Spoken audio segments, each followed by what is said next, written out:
Hello everyone, welcome to a new stream of What's Up in Archaeology. Today we're going to talk about we have finally dated the oldest Homo species, or our ancestor, the species that we belong to, Homo, in Western Europe, and it comes from Atapuerca in Spain, in Burgos, not very far from me. And we're going to start off with the, of course, with the article. So I hope you enjoy. See, this time I got it right. I started talking after I turned off the music. So yes, I think this time it will not be the what I did last time. I'm learning. So let's begin, shall we? Where's the article? Oh, God damn it. Here we are. Good, we got the article working. There we go. So this comes from CIMEX. It's breaking news from Australia and New Zealand, a scientific journal, scientific newspaper, and remains confirmed that the oldest known species of human fossils found in Western Europe. It was published yesterday, so this is quite new. Excuse me. I just want to check if I'm actually doing the sound is okay. And yes, yes, everything is fine. Good. So, new dating research led by the Griffith University has confirmed the great antiquity of a fossil remains attributed to a species of human called Homo antecessor, found in Spain. This research, published in Quaternary Geochronology, describes the first direct dating study of Homo antecessor's fossil remains found within Unit TD6 at Atapuerca Gran Colina site in Spain. That is not far from me. It's about 300 kilometers from me, which is quite close if you think of the grand scheme of things. And what are we talking about? Homo antecessor. Well, this is a bit of we still haven't settled on his name. I prefer to call him Heidelbergensis, and it's not very controversial.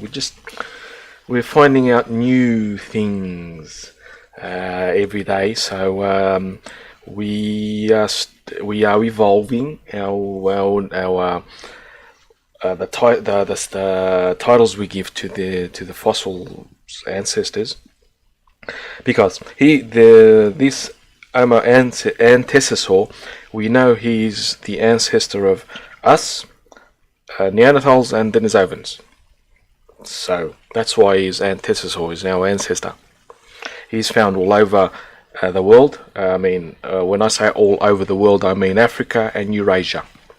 The Americas did not come into being at this time, but now there is a great variation within the fossil remains that we find of Homo antecessor. Thus, the sort of not yet settled nomenclature of this species. So, is he erectus? Is he a late variation of erectus found in, for example, Western Europe and Central Eurasia, not East Asia? We don't really haven't settled that yet, because there's a lot in this time frame that we are going to talk about. There is a lot of variation, so let's get on with it. Griffith University, if I am not mistaken, but I will be completely mistaken, I won't even, it's in Australia. I think if I remember correctly, I think it's in Victoria, or it could be Tasmania. I am not sure. Either it is possibly one of those two states. There were when I was studying there and living there. There were not as many universities, but I remember Griffith University. I think it is in Victoria, but I will be corrected in the comments later on. So, any Australians, please help me out. I do not mean, just my memory is failing. So, this is the media release from yesterday. So it's from Griffith University. I've linked to the actual study and the results of it from it's in link from Science Direct. So you guys can have a look, and it's there. It's complete. So this is just a good summary of a press release, which is fair enough. So the new data research led by Griffith University has confirmed the great antiquity of a fossil remains attributed to a species of humans called Homo antecessor found in Spain. So these are the most Western examples of this.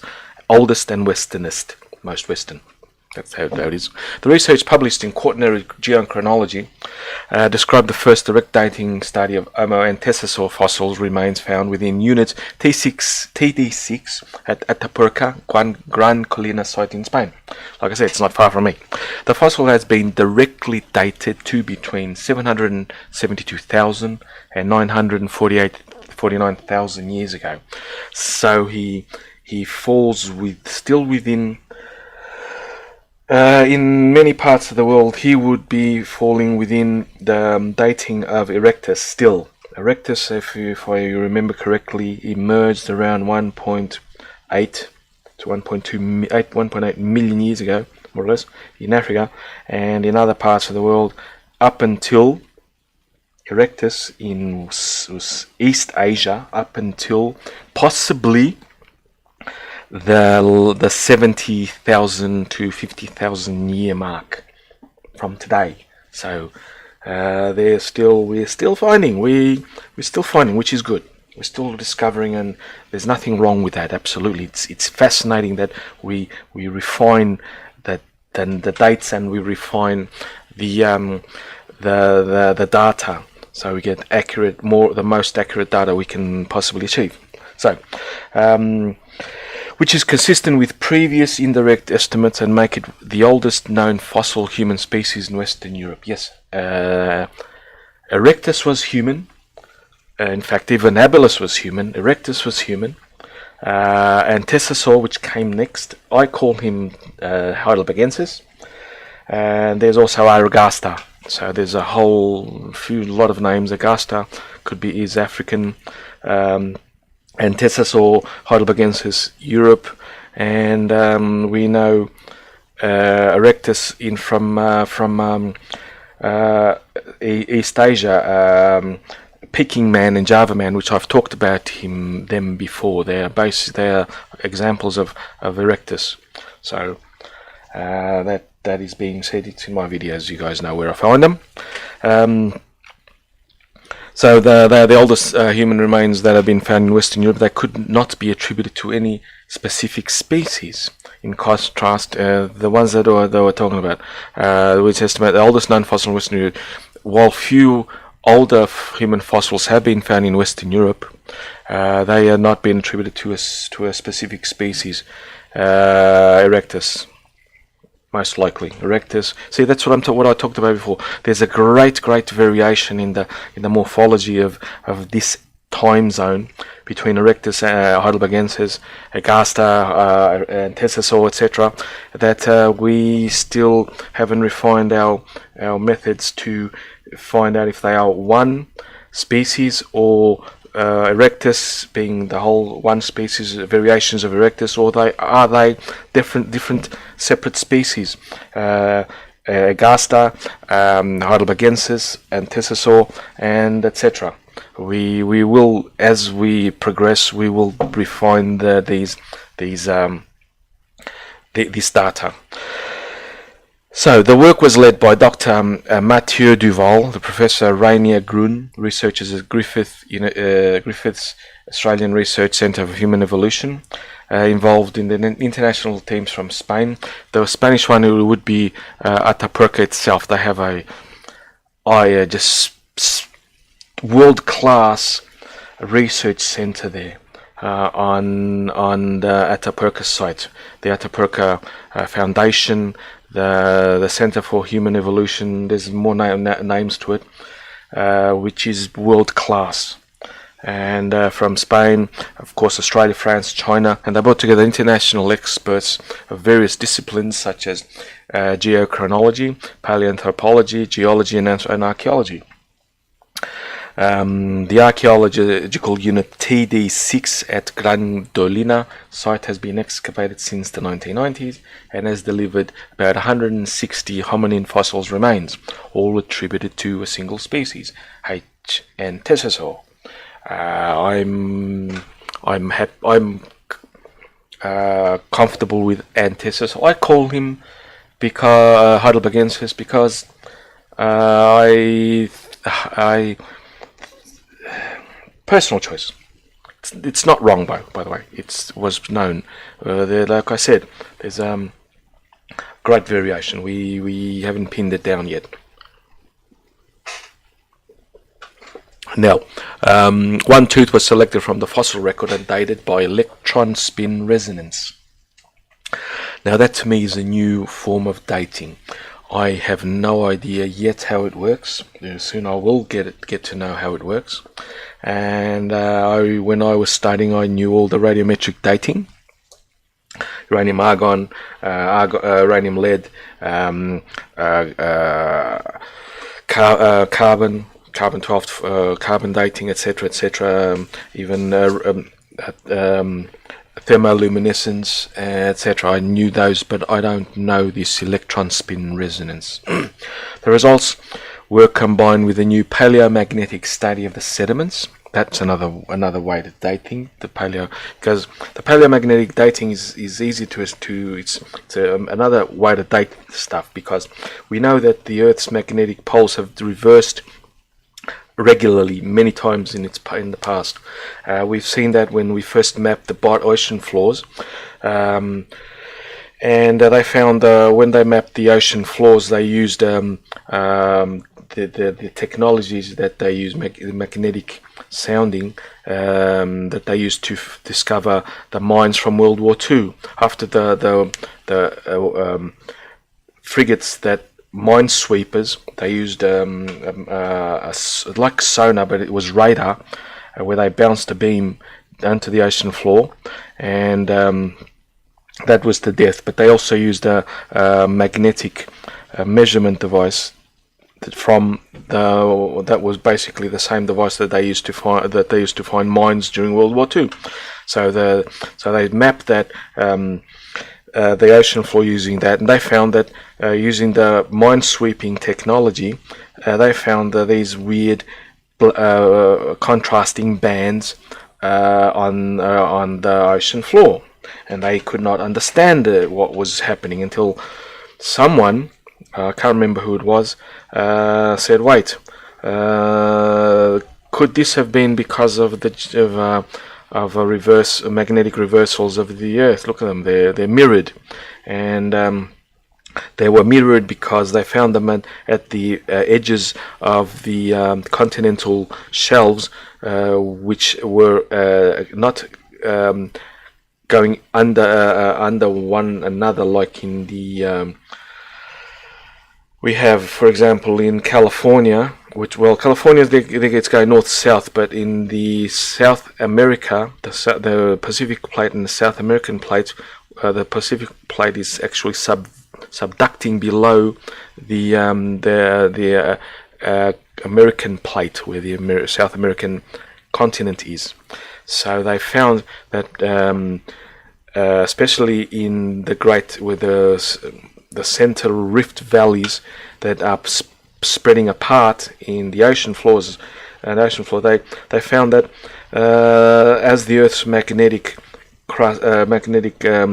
magnetic poles reversed, the lava, when it cooled, when it set after it cooled, mirrored that mirrored the polar shift.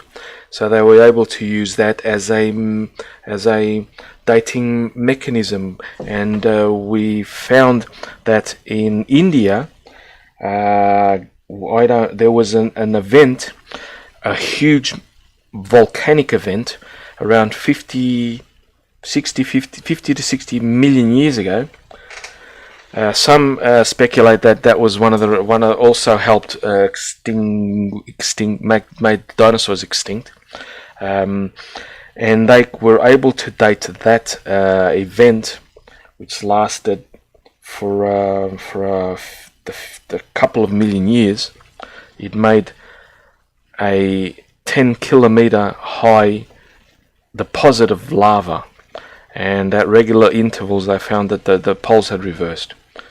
So thank you, Alfred Kane. Yes, magnetic resonant sounding. That's what I was trying to think about. But that's what they used to date, using the where am I?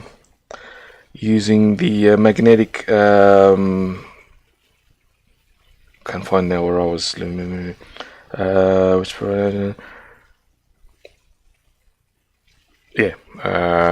magnetic, that's where the geochronology comes in. That's what it is that's how they use to date deposits. Another method using of course the magnetic polar reversals in the rock that we can find. So the new paleomagnetic study in the sediments of the, which provided an age range of 772,000 to 949,000 years for the fossil.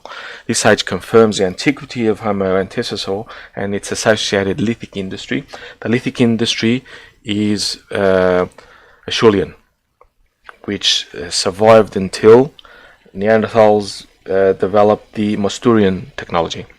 And then we had, after the Mousterian technology, a whole host of technologies, which were the new lithic industries, microliths, etc., which had previously obtained from the dating of the sediments and associated mammal fossil teeth from TD6. So there's direct and indirect fossil dating methods that they used that tooth. So it's confirmed now. This is settled. The date is that date, 772,000 to 949,000 years ago. That's the date of that fossil tooth, which is associated with the rest of the fossil, of course. We faced many challenges during this study, obviously, and without an active participation of all of the science specialists, it would not have been possible to obtain any meaningful reliable results, Dr. Duval said. We have used the most advanced analytical techniques to date this tooth fragment, which had to go several times to the site in order to accurately reconstruct the sedimentary environment. This is one thing that archaeology has evolved from the early 20th century to now. Before, and even before that, in the 19th century, before they would dig up a site and just get what was the most treasure, basically. They'd throw away a hell of a lot of stuff. They'd disturb the sediments, etc., because they thought they weren't important. But now we use the sediments to actually reconstruct how the environment and how the living conditions were at the time. So we get so much information from a single layer, archaeological layer, as a layer of dirt, as a layer of earth, that it is a treasure instead of the treasures that they used to have. So the position of Homo antecessor in the human fossil lineage, and whether it could be the ancestor of our species, Homo sapiens, is still a source of debate. Yes, it is. Like I said, we haven't settled that yet. I think it is, but that's just me, for what it's worth. within the paleoanthropological community. There's a lot still to learn and to find, but I don't use the word believe. I think it is. The data to me points to that. The time period, etc. So that's my personal point of view. So the age obtained in the present study predates the estimated age of the population split of modern and archaic human lineage derived from genetic studies. So we know when we and Neanderthals split, and this age is earlier. Another bit of evidence to back up my personal hypothesis. That would make it plausible candidate for the last common ancestor of Homo neanderthalensis and Homo sapiens, according to some paleoanthropologists. Some, that includes me. Although further investigation is required to confirm this hypothesis. Yes, absolutely. We need much more investigation. We need a lot of brains. Everyone it's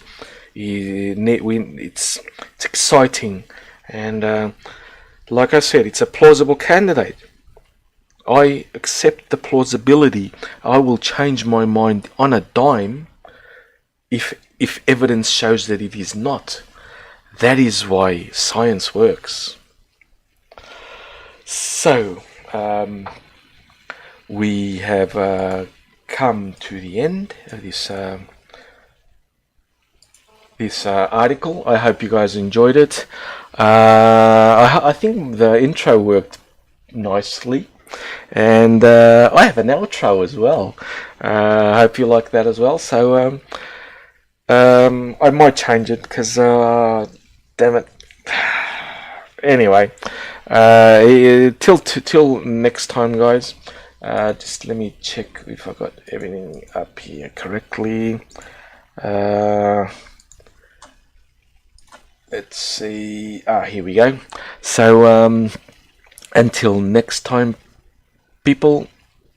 That's not what I wanted. That's what I wanted. Here's the outro.